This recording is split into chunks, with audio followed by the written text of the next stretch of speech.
Hello and welcome to this episode of the Guys with Glasses podcast. I'm Ben Dieter John, and I have with me No Name Josh. How's it going, man? It's Halloween. It's going good. I know. Halloween already. Did you dress up as anything? No.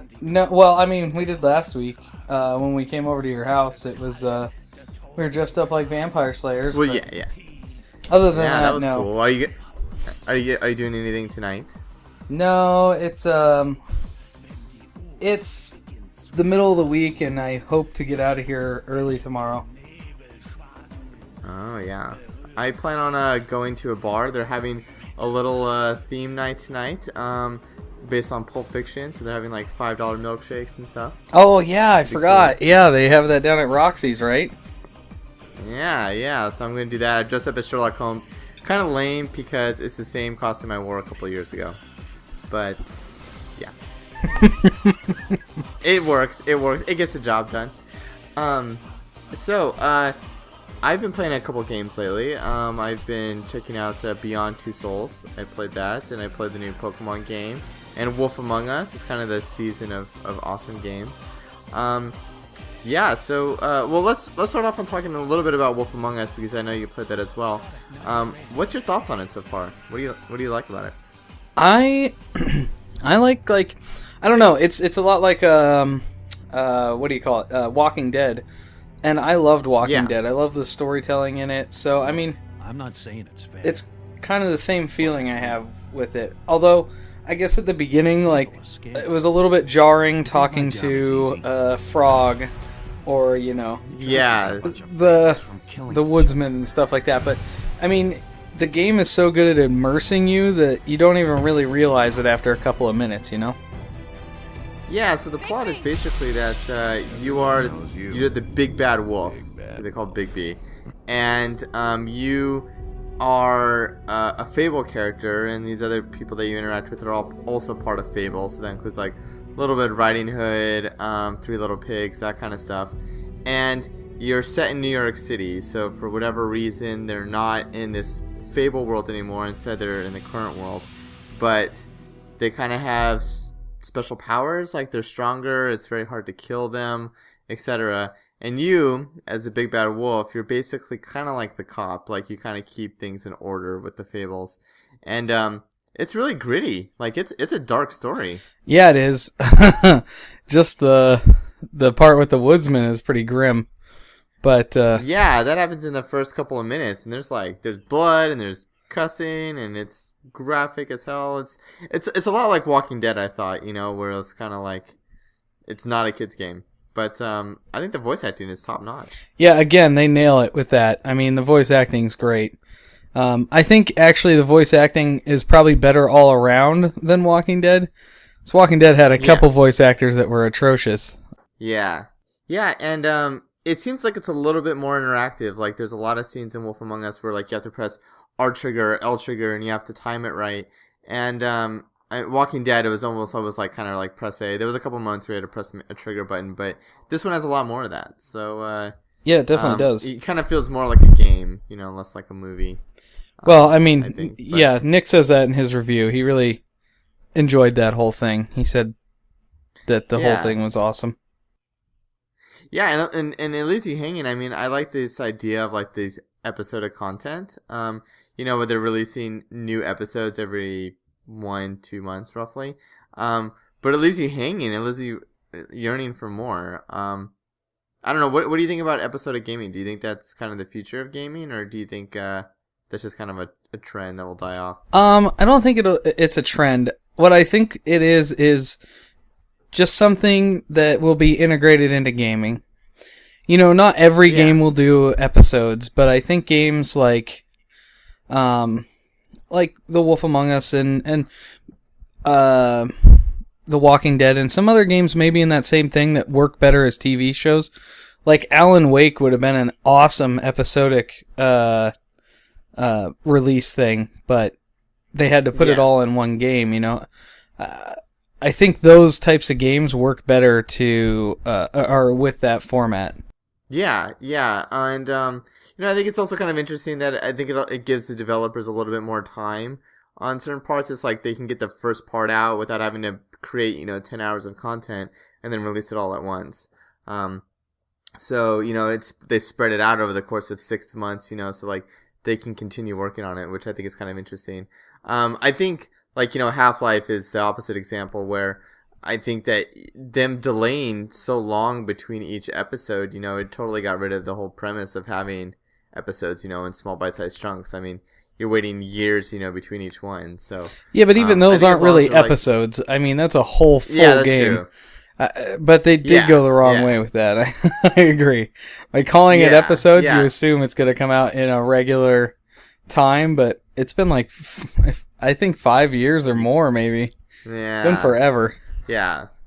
Yeah, and if they come out like on a regular schedule, and what I also think is kind of cool is with Walking Dead and Wolf Among Us and stuff, after you beat an episode, it gives you a little preview of the next one. So even though that game I'm sure is still being worked on and stuff, but they're like on the next episode of this, and so it kind of leads you credence that like, yeah, this game is going to be coming out. They're not leaving it hanging here. Yeah, so, yeah, I think it's pretty cool.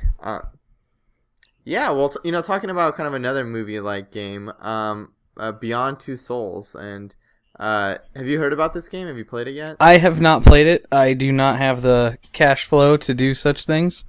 But well, I saw it got really mixed results from the reviewers. You're absolutely right, and I went into the game with hesitation, and I knew it was kind of short. So I ended up renting it. It was the first game I've rented in years from Redbox, and I was able to beat it in like a few nights. So that was a much cheaper route in order to play it rather than kind of paying the $60. I don't really see myself as replaying it very much. It's something that is pretty short, but yeah, it's I actually really enjoyed the game. I can see why.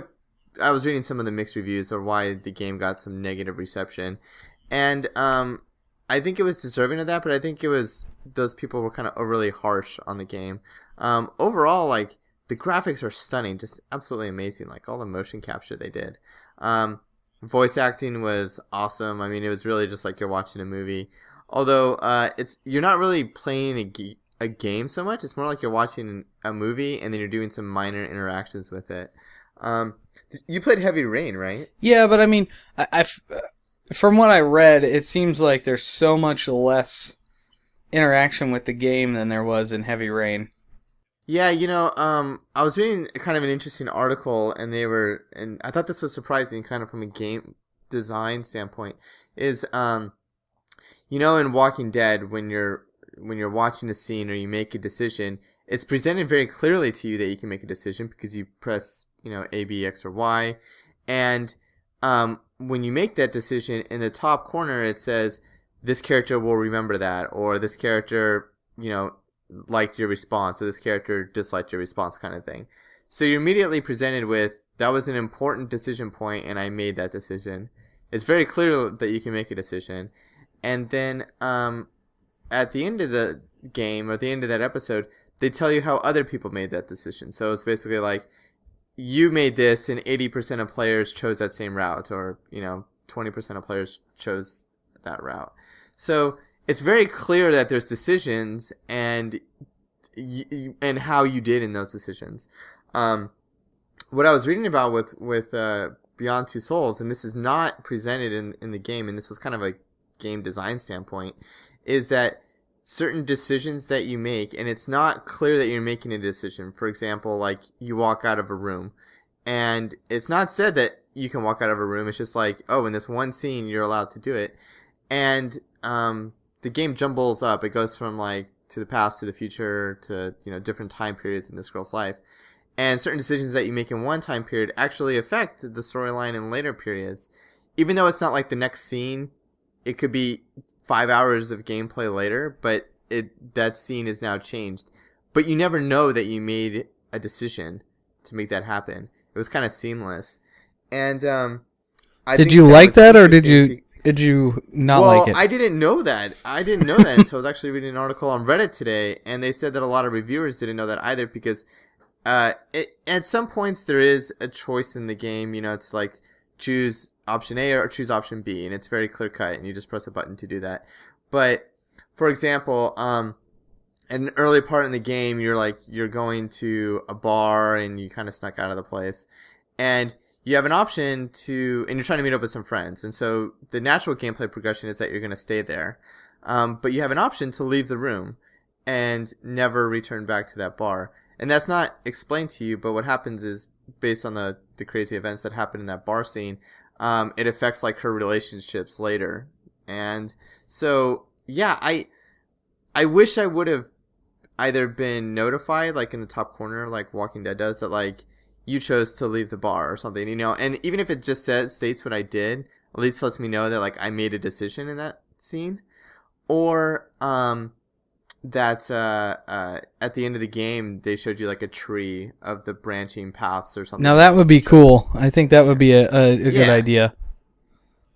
Yeah, you know, there's some crazy stuff. I mean, so Beyond Two Souls is interesting in that like you play the role that Ellen Page's character does, but at a lot of points you can switch to the Ghost, and Ghost is kind of like her imaginary friend almost, and the Ghost has some superpowers and can kind of interact with different things. And there's some messed up stuff. Like there's a point where your dad is a total dick to you, and you can go into Ghost mode and like you can like kill your dad, or you can not kill your dad. You have that option, and it's like.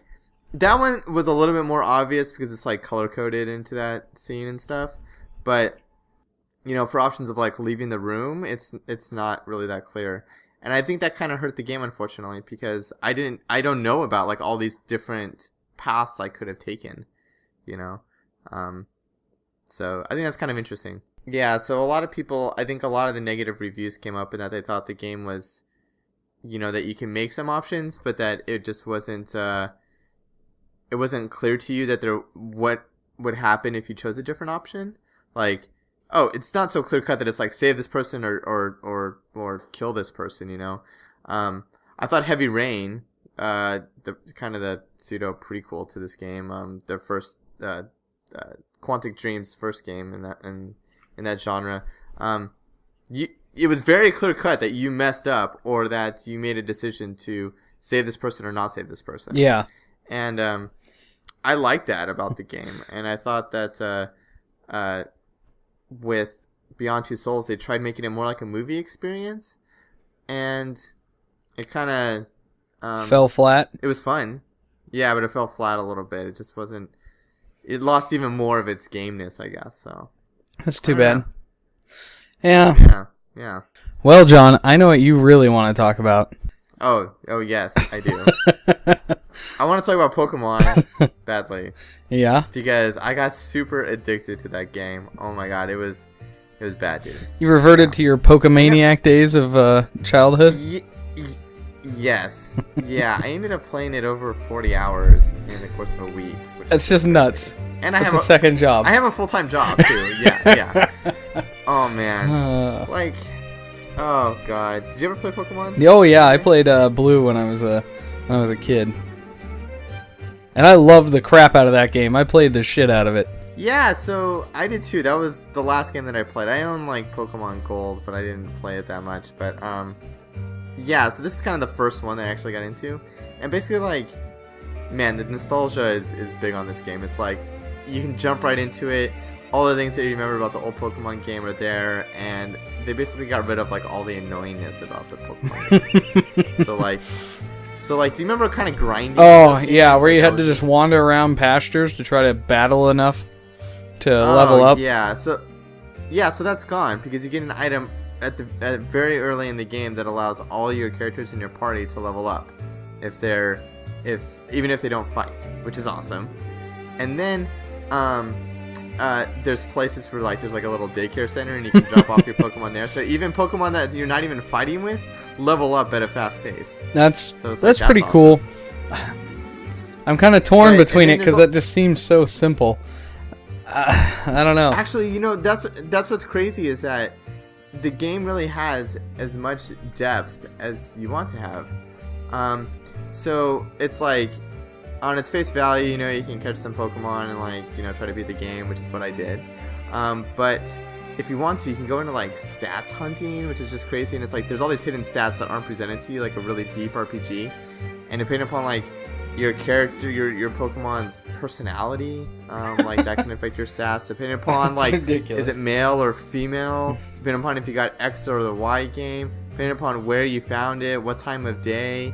All of that affects all these hidden stats. So like the people that are playing competitively, so they have like all these tournaments and stuff, they're like they've calculated this stuff and they talk about this stuff and they literally have like the best characters that you can have. So you can go to that level of depth. It's like it can get as hardcore as any other hardcore RPG. It's crazy. Well, you know what really like disappointed me is everybody was talking about how great the graphics were. And then I saw them and I was like, that's like, Wii graphics. That's not like, these beautiful... I don't know, it's just... Yeah. Well, so a couple of things is like, there's only a few 3DS games that I think really look like super gorgeous. Mm-hmm. And that have really good graphics. And so the fact that this game has over like 650 Pokemon and each one is pretty creative in its design. Each one has like all these character animations. Each of the towns that you go into look really different, and each of the houses have different layouts. But yeah, I mean the graphics aren't like, they're not pushing the envelope of 3DS graphics. But for a Pokemon game, Pokemon's always been like, pretty crappy graphics, and pretty crappy sound effects and stuff. I agree, but at some point, you gotta try to push that boundary. I mean...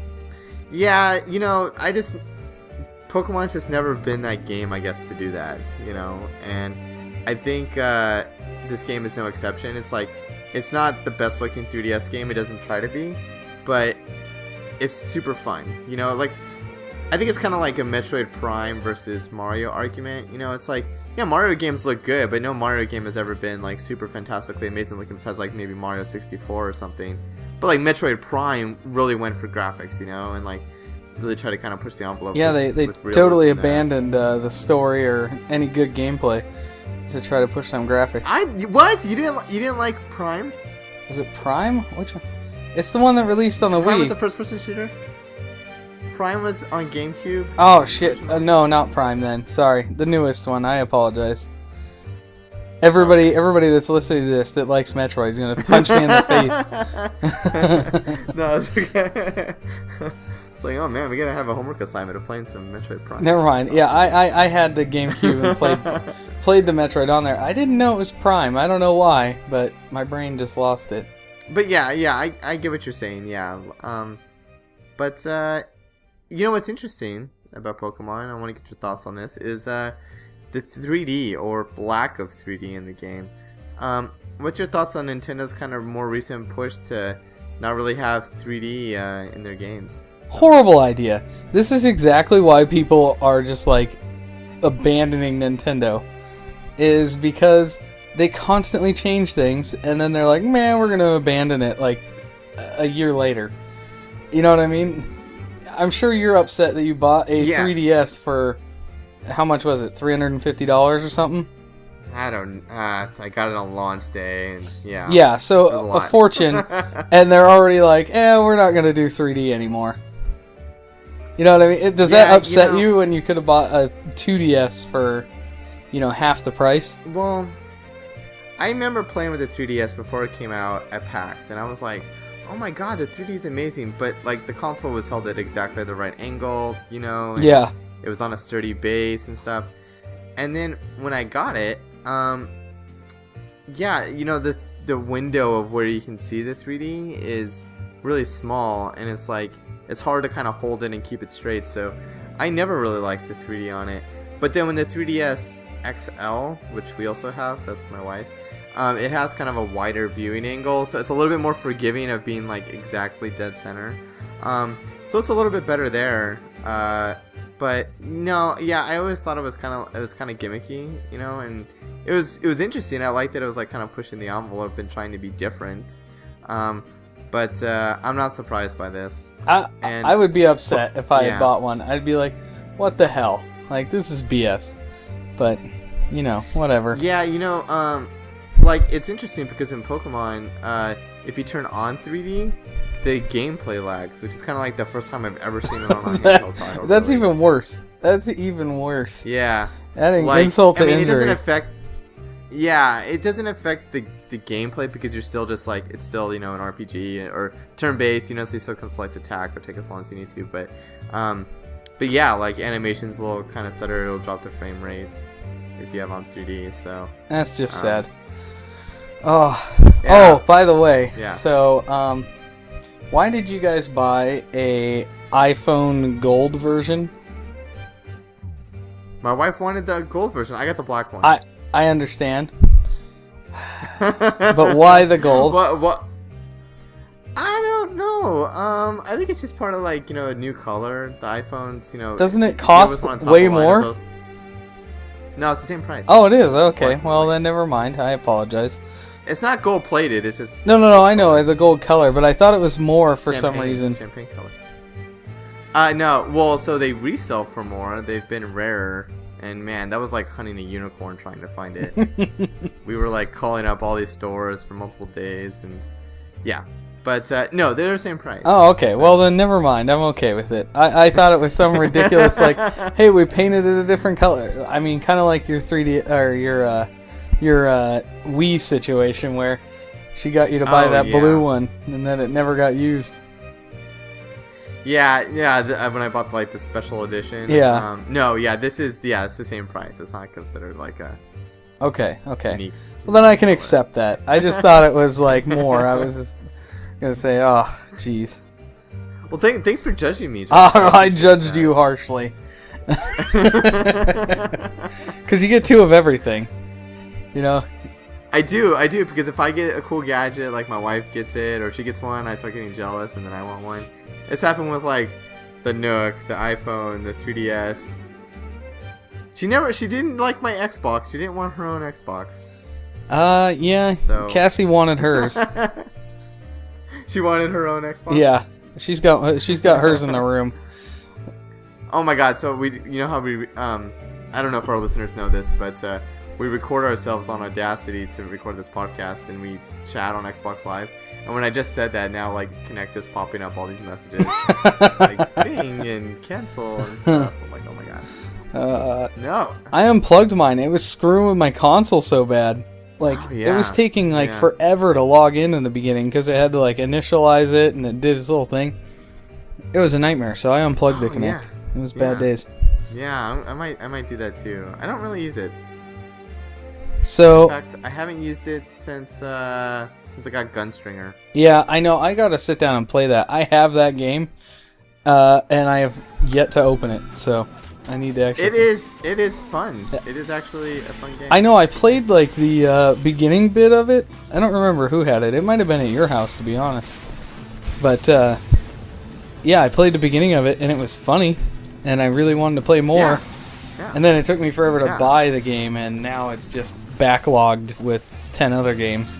Oh yeah, I know. Well, so like I haven't had an iPhone for a couple years. I switched over to a Windows phone, and now that I'm back on iPhone, I'm like, oh my god, there's all these amazing iPhone games that I now have to like catch up on because none of those existed on Windows Phone. I mean, on Windows Phone they're barely getting like the Mint app and Instagram and stuff. So it's. I know Nick was. I was lucky that I had like a Facebook app. Yeah. Nick was funny. He's like, I might be late to the party, but Plants vs Zombies is pretty fucking bomb. It is. I got super addicted to that game too. I just thought it was hilarious the way he said it. I might be really late to this, but it's pretty fucking bomb. I can play. Yeah. I can play Plants vs Zombies 2 now. I'm so excited. I got that today. Yeah. So you might not see me for a couple weeks. Yeah. You'll be gone. Oh. Yeah. I'm gonna have to review that next week. So, are you gonna buy any of the mixed genre, or not mixed genre, but mixed between, like, say, the 360 and the Xbox One, between current gen and next gen? Like, are you gonna buy them now so you can play them and then upgrade them for $10 when the Xbox One comes out, and you're gonna wait? It's funny that you're mentioning that because now that Battlefield 4 is out, I've been having the itch. I was thinking about getting that and then upgrading, but then I'm like, do I just want to wait?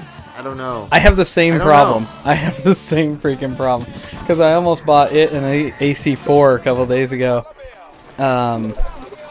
But the dude at the store told me the wrong information. He was like, yeah, the Xbox doesn't do that. Only the PS4 does, the $10 upgrade. And I was like, liar. I was like, damn, that sucks. Well, never mind then. I'm not going to buy them. And then I got home and I'm like, that just doesn't seem right.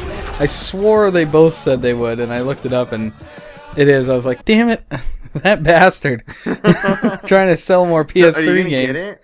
I don't know. Me and It's Cassie just- are planning a it's like- trip to Costa Rica and we need every Oh. freaking cent to That's do it. fun. So Yeah, that's kind of the thing of like, oh, can I be patient and wait 3 weeks? But it's like, oh my god, all these awesome games are coming out. I hey know. man, Watch Dogs got pushed back to like next year, so I'm not like Yeah. Oh my gosh! And then I read today the new South Park game got pushed back. yeah. I'm so sad. Yeah. Okay. We got to end it here. So Since we're on a very strict time limit, we'll try to talk more next week. yeah. For this week, due to our account, but yeah. All right. This is No Name Josh. And Bandito John, and welcome all our new followers and listeners. Yes. And we're saying see you next time.